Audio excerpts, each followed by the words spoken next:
السلام عليكم بنات، كي دايرين؟ لاباس بخير؟ كنتمنى نلقاكم في احسن الاحوال. معكم شيماء من وصفات بيتي مع شيماء. اليوم غادي نقدم لكم كيك ديال هذا المول العجيب، كيسميوه مول العجيب. كيك كيجي زوين البنات. هنا غادي نحتاج كاس ونص ديال الدقيق فورس، عندي جوج فلون ديال الكراميل، وواحد فلون ديال الشوكولا، واحد بسكوي ديال صابلي. من الاحسن البنات تاخذوا هذا البسكوي، 3 معالق كبار ديال الكاكاو بودره، جوج بيضات. هنا البنات غادي نستعمل غير خماره ونص ديال الخميره ديال الحلوى، وواحد فاني، واحد دانون ديال الفلون، نص كاس ديال الزيت، وهنا كاس معامش ديال سنيده البنات كما كتشوفوا ديال العنبه باش كنعبر، ونص لتر ديال الحليب باش غادي نصايب الخليط اللي غادي نوضعه وسط. هنا البنات الخليط كنعتذر تمسح ليا المقطع الاول. هنا البنات درت سنيده والزيت والبيض ودانون ديال الفلون، خلطتهم مزيان البنات تتغير ليا اللون ديالهم، ومن بعد غادي نزيد الخماره ديال الحلوى والكاكاو والفاني والدقيق ديالهم، نخلط كلشي مزيان حتى تيعقد ليا الخليط ديالي. المهم انا البنات ديك كاس ونص ديال الطحين، القياس ديال 2 بيضات اللي جاني. هاد الكيكه ما خاصهاش تكون جاريه، حيت خاصها تكون شويه شاده في راسها باش تطلع لينا، حيت المول متقوب من الوسط. مهم نخليكم مع الطريقه البنات، نتمنى يكون واضح لكم مزيان. والبنات هنا في الاخر غادي تزيدوا ربع كاس ديال الماء باش يجيكم الخليط مفشفش شويه. داك الماء اللي كيخلي الكيك ديالنا كيجي خفيف.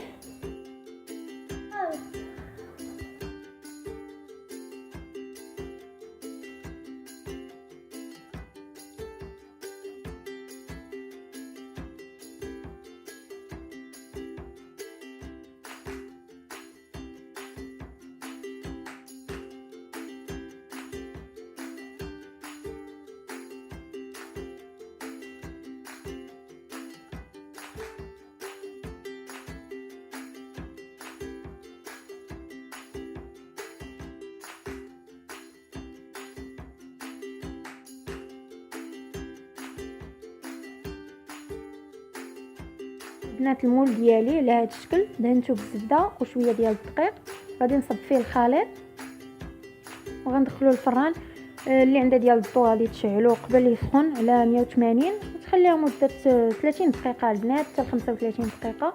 اللي عندها الفران العادي غادي تشعل الفران حتى تيسخن، وديرها من الفوق تطيب، وعاد تحبطها تشوف وجهها في العافيه عاد باش طيب. انا البنات عندي فران ديال الضو، يعني كيشعل ليا من الفوق لتحت دغيا كما قلت لكم. اللي عندها الفران العادي تشعلو تيسخن وديرها الفوق تطيب عاد تهبطها. هنا البنات غادي ندخلها للفران ونرجع معكم ان شاء الله.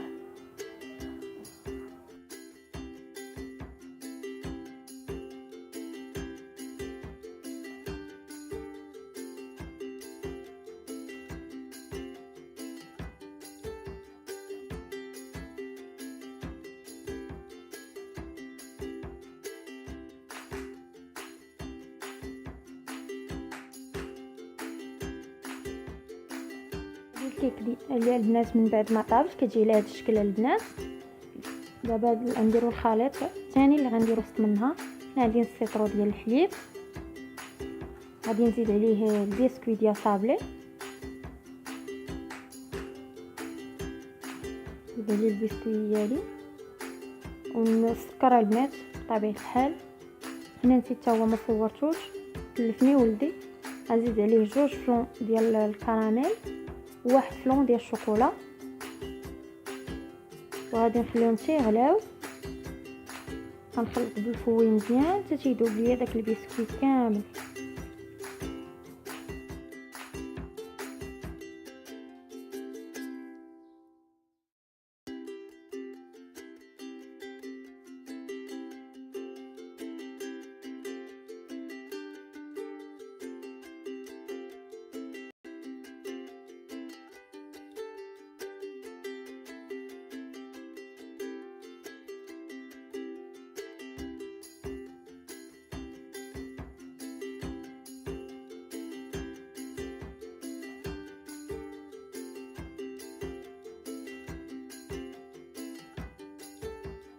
هنا البنات من بعد ما غلى لي الخليط غادي نطحنو مزيان. اللي ما عندهاش البنات هاد الطراب دير مولينيك باش ما يبقاش لكم دوك الحبيبات.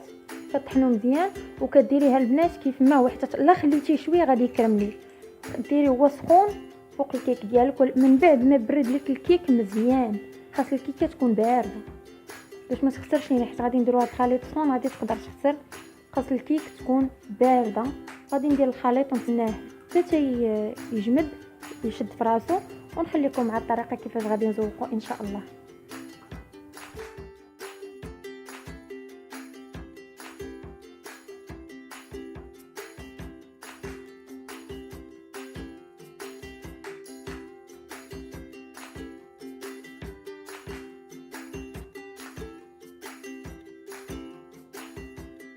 هنا غادي نكتفي البنات نزوقوه بدانون ديال الشكلاط وصافي شويه اللوز. الله يجعل البركه. البنات الزواق كيبقى على اختياركم، كل وحده والطريقه ديالها وكل وحده شنو كتبغي. هنا اكتفيت بدانون وشويه ديال اللوز، دانون ديال الشوكولا وشويه ديال اللوز. الاختيار كيبقى لكم، كل وحده بطريقتها. هاد الكيكه البنات كيجي هشيش وزوين، كنتمنى تجربوه وكيجي على هاد الطريقه كما كتشوفوا. ما تنساوش البنات تشاركوا في القناه وتخليوا لي تعليق، وبالتوفيق ان شاء الله. والسلام عليكم.